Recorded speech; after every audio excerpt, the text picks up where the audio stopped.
और भी आप बताएं कि इस्लामाबाद मुज़ाकरात में फ़रीक़ैन मुआहदे तक ना पहुँच सके, ताहम गुफ्तगू मज़बत रही है। ये कहना है कि अमरीकी नायब सदर का न्यूज़ कॉन्फ्रेंस में जेडी वेंस ने कहा मुआहदा ना हुआ, हमसे ज़्यादा ईरान के लिए ये नुकसानदेह है। क्या हमने एक हतमी और बेहतरीन ऑफर दी, देखते हैं कि ईरान इसे कबूल करता है या फिर नहीं।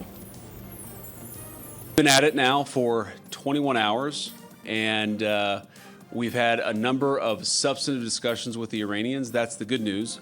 The bad news is that we have not reached an agreement, and I think that's bad news for Iran much more than it's bad news for the United States of America. So we go back to the United States having not come to an agreement.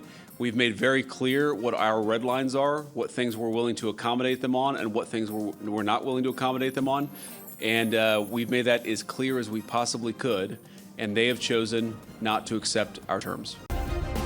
Subscribe करें और bell दबाएं ताकि कोई खबर रह न जाए।